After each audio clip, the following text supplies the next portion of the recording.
On Christmas Eve 1945, the air in Fayetteville, West Virginia, was filled with festive cheer and nowhere more so than inside the Sodder family home. The house hummed with the joyful sounds of children playing. 5 of the Sodder children, 14-year-old Maurice, 12-year-old Martha, 9-year-old Louis, 8-year-old Jenny, and 5-year-old Betty, were so excited by their new toys that their mother, Jenny, allowed them to stay up later than usual. As the rest of the family settled into bed, these 5 were still awake, their laughter echoing through the halls, unaware that this Christmas Eve would be their last night together. The festive peace was shattered by a series of bizarre and unsettling events. Shortly after midnight, the phone rang, jolting Jenny Sodder awake. On the other end, a woman asked for a name Jenny didn't recognize, followed by strange laughter before the line went dead. Dismissing it as a wrong number, she returned to bed, only to be awakened again around 1 a.m. by a loud thump on the roof, as if something heavy had been dropped. Just 30 minutes later, she awoke for a third time, this time to the smell of smoke. The house was on fire. A blaze had erupted from the office of her husband, George, and was rapidly consuming the wooden structure, turning their home into a raging inferno. Panic set in as George and Jenny scrambled to get their children out. They managed to escape with 4 of their 9 children who slept on the ground floor. But the 5 who had stayed up late were trapped in the attic bedrooms upstairs. George raced outside, his mind set on one thing, reaching them. He ran to grab his heavy-duty ladder, which he always kept propped against the side of the house, but it was inexplicably gone. His desperate plan to drive his coal trucks to the side of the house and climb on them to reach the attic window also failed. Neither of the trucks would start, despite having worked perfectly the day before. By the time the fire department arrived hours later, the Sodder family home had been reduced to a pile of smoldering ash.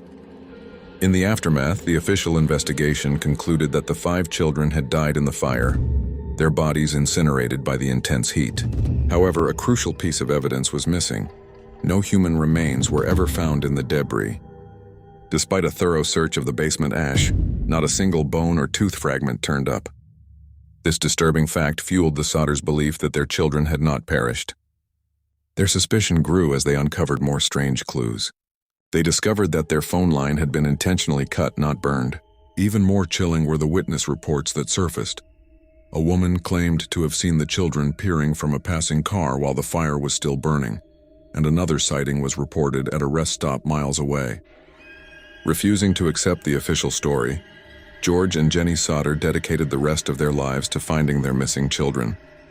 In 1952, they erected a large, haunting billboard along Route 16, displaying the photos of the 5 children and offering a reward for any information leading to their recovery. The billboard became a somber local landmark, a constant and public declaration of a family's undying hope and unbearable grief. Then, more than 2 decades after the fire in 1967, Jenny received a cryptic envelope in the mail. Inside was a photograph of a young man in his late 20s who bore a striking resemblance to her son, Louis. A mysterious message was written on the back, but the family was never able to decipher its meaning or trace its origin.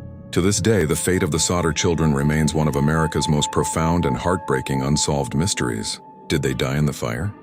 Their remains completely destroyed in a way that defies explanation? Or were they kidnapped in a meticulously planned abduction, possibly connected to George Sodder's outspoken criticisms of the Mussolini government in his native Italy? The questions linger, a testament to a family's lifelong search for answers and a tragic story that continues to haunt the hollows of West Virginia, leaving behind a legacy of sorrow, speculation, and the enduring image of a family torn apart.